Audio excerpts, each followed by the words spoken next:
Hello, this is CJ Miller. I am in Shreveport, Louisiana, across the Red River from beautiful Bossier City, Louisiana. And to be more specific, I'm in my kitchen.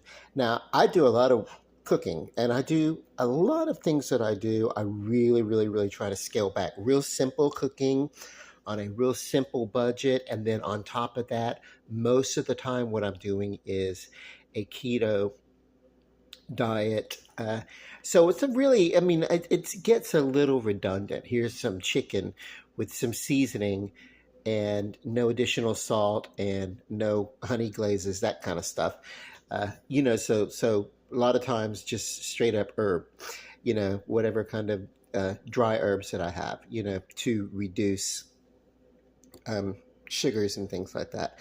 This obviously is not going to be a one of those keto diet videos. So we get to do something a little different. Tomorrow I'm going to an Alice Cooper concert, and I'm having uh, some of the family that's going with me. They're coming over tomorrow, so I thought I'd have a little treat for them. Uh, and so I'm going to do this video, and I'm going to post it in parts because it takes a while. Uh, Not really as long as what you might think, but uh, the old Tom Petty song, "The waiting is the hardest part." What's in here? Three.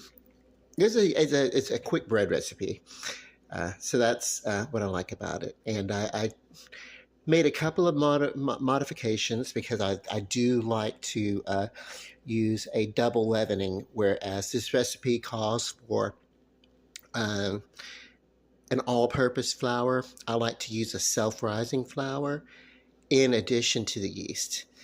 So the self-rising flour has baking powder in it. So you can reduce, you don't have to add salt. Um, and so what this is, it started out being about 3 cups of, in a dry measuring, by the way, of flour. And to that, you would add an appropriate amount of salt, like maybe like half a teaspoon or something. Or I'm sorry, I don't. Yeah, I think maybe half a teaspoon or half a tablespoon of salt. Something I don't know. There's a big difference. Uh, I did not add the salt because my recipe, what I'm using, does not use all-purpose flour. It uses self-rising flour. So I'm going to give you my recipe instead of the one that I read. So we're going to go with 3 cups of self-rising flour. Um, Now, per cup of self-rising flour, uh, if you wanted to take all-purpose flour and use the same recipe to your all-purpose flour per cup, you would add a tablespoon and a half of baking powder, and then you would use a half a teaspoon of salt. So that would convert, uh, uh, or actually. Maybe a quarter of a teaspoon of salt, because maybe a half a teaspoon is a bit too much. There's a little bit of wiggle room with the salt, but you'd want to kind of be a little okay with that. But uh, but this recipe that I'm doing, it's 3 cups of self-rising flour. To that, I added 3 tablespoons of quick yeast. That's yeast that only requires it really doesn't require waking up. You're going to use about a cup and a half of really warm water, and that's going to activate this yeast. It's already an active yeast when it's in the package. It takes very little to wake it up. I don't know how the difference between active yeast and then slow yeast, slow yeast, you actually have to wake up slowly in a little bit of warm water, and it takes about 10 to 15 minutes really to get it activated. Quick yeast, you can kind of skip that part. But anyway, you put your dry ingredients in, and that's it. That's the ingredients on this for the basic bread. Now, what I want to show is, see, this is I kind of mixed it using the end of a plastic handle, 3 cups of self-rising flour, 3 tablespoons of yeast. To help get even more of a rise, I added about 1/4 cup of baking powder. So there's a lot of leavening in here. And because of that, I did not need to add salt. If you're using all-purpose and you're doing it the longer way, then you'd want to use salt, or But what I want to talk about, we're already getting, see, we're already getting air pockets right here. Even with, and I don't want to take this lid off as it's rising.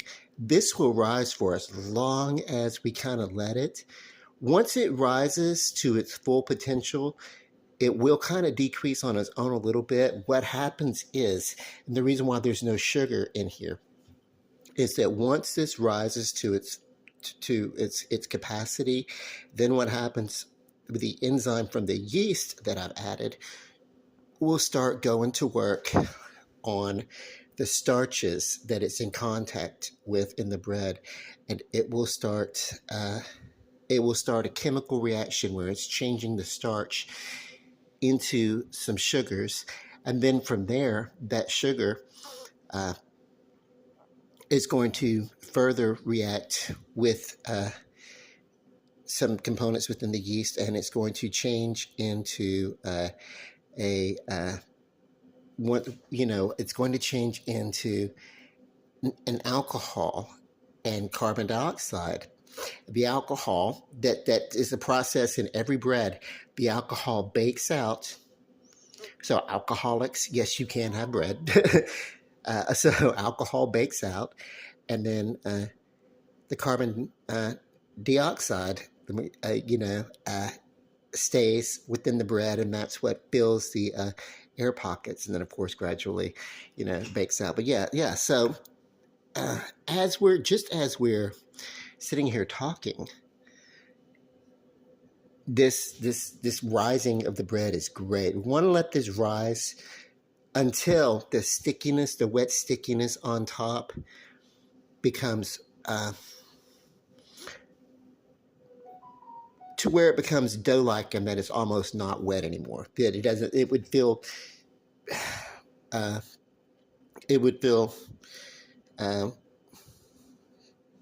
less wet. What I did find out is that the wetter you can get your bread dough, if it's overly dry, so it's maybe it's not going to get the rise that it needs to. It'll be too heavy.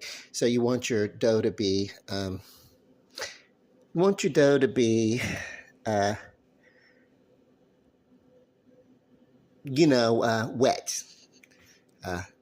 So for me, your bread dough, even though it's a different consistency, if you get it just about the consistency of a thick cake batter, that does not pour. So you want to go just a little bit beyond the consistency of your standard cake batter for this type of rise. And then, of course, what I did was I put it and I mixed it in this pot, and then I ran my fingers around the edge just to kind of give me a guide to where it gets a little puffy. But as it rises, I'll be able to kind of see where my line was, my beginning line. This is good. This is great. I don't want to disturb. I wanted to initially take this lid off and show you, but I mixed this up, and then I brought over my phone and started making the video, and I'm talking for about 10 minutes, and after only 10 minutes, I've gotten this amount of rise. What I'm going to do is I'm going to stop this video, and when it gets done, I'm going to show you what I'm going to do with it, because this is not just a standard bread. That what I just told you will make your standard bread. Then you would take it and you would split it into your portions, make rolls out of it or whatever. Do you see that? See that rising? You see the steam that's forming? It's not really steam. natural escaping of the vapors to the chemical reaction. This is fascinating to me. Um, Years ago, even, guys like science anyway, mixing chemicals. It's like, mad Frankenstein scientist chemicals and stuff like that. It's probably why we live in such a dangerous world because, boys like science. But also, we also get yummy goodness. Look at this. It's wonderful. This is a really, really good rising in bread that I haven't had one uh, come out quite as good as this one's coming out in a long time. Now, this was supposed to be an artisan bread, but I'm actually going to put it in a loaf pan versus just laying it out. I feel like with the form of a loaf pan, it actually helps get a taller rise, where if I were to take this and lay it on a cookie sheet lined with a foil or parchment or something like that, then it's different, so it's an artisan, but I'm going to put it in a loaf. And the reason why is because the treat that I have for my family is I'm going to take this dough, and as I'm shaping it, after it rises to where I want it to rise, then I'm going to take it and I'm going to take a small portion of it and put them in the bottom of the pan, and then I'm going to line in between layers. I'm going to create layers of the dough. And in between the layers, I'm going to lay layers of Nestle's Toll House Morsels, chocolate chips. So my bread is going to be a chocolate bread. And basically, I'm going to offer it to my guests tomorrow before the concert that we're going to, something that'll be substantial and hold us over. And then we can have it with tea or coffee, or I just have Coke Zero here, but yeah, we'll do that, with some libation, and it's going to be great. And then, of course, I'll have some salsa and chips and some cheeses and stuff like that. So it'll be kind of like an appetizer city over here. No real, no real meal, because people are coming at different times. Like my sister's getting off at work at 3:30. She's going to take care of what she needs to come over, and then she's going to hot foot it over here.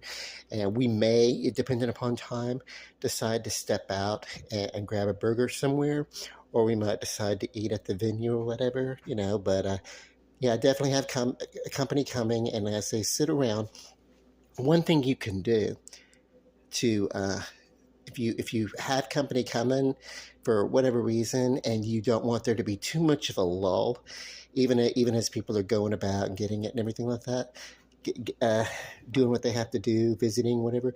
If you don't want there to be a lull, if you don't want people to be bummed out, have some munchies. And yes, have those munchies have a little bit of carb in it. Unless you're just doing a special keto or dietary speciality or something like that, and then you could have say a vegetable tray or something like that. But whatever, anytime that you're having guests over, have some sort of snack to offer, even if they don't want it, and make it a snack that will preserve easily, that if it doesn't get consumed at your gathering, you can put it away and have it tomorrow. Why waste the food? And this bread will keep for a few days, and I will enjoy it. And I'm not really going to be, every once in a while, I take a break. I oscillate from a very strict keto diet to a moderate keto diet throughout most days at home. And then, when I have like an event coming up, then I want to, like if I know I want to snack on cheese and chips and stuff like that or whatever, and there's, additional, there's a special event or something that I'm doing, go to a movie, maybe want to have, popcorn doesn't really ruin a keto diet too much because it's puffy and swells up in your stomach, even though it is carbs. But yeah, most of the time, you want to have something, and and I splurge. When I have company, when I'm going to an event or something like that. Other than that, I really don't. So one thing I'm noticing, and this looks worse than it is, this particular thing gets sticky. I don't know why. I can't remove it to clean it, but this is the one. And whenever I'm braising or roasting, smoke comes from here and goes up to my vent. It doesn't disturb the rest of the vents, so I don't know what to do about that. But yeah, the smoke will come out here, and then so this is, I guess I can cleanse it topically, but I'm not going to be able to get underneath there. But yeah, I'm sorry, it looks kind of disgusting on the camera. It looks much worse on camera than it actually is. So actually, it was a new stove. It was here in the apartment when I moved in. I'm the one and only person to ever live in this particular apartment. Yeah. Actually, I'm going to stop this video because I know I'm going to post this before the next phase. You see how it's starting to cling a little bit? See? We're getting a real good rise out of this. You can do this. It's a quick bread. You can let it rise for 20, 30 minutes. You can let it rise a lot longer if you actually take it and put it in your fridge, and it will slow down. Then you'd want to leave it overnight. And what that would do is that would even more so help your starches convert to sugar so that they can finish the process of converting to carbon dioxide and the alcohol content. Okay, I keep saying I'm going to stop the video. I'm going to stop it now. Love and light. Goodbye. God bless.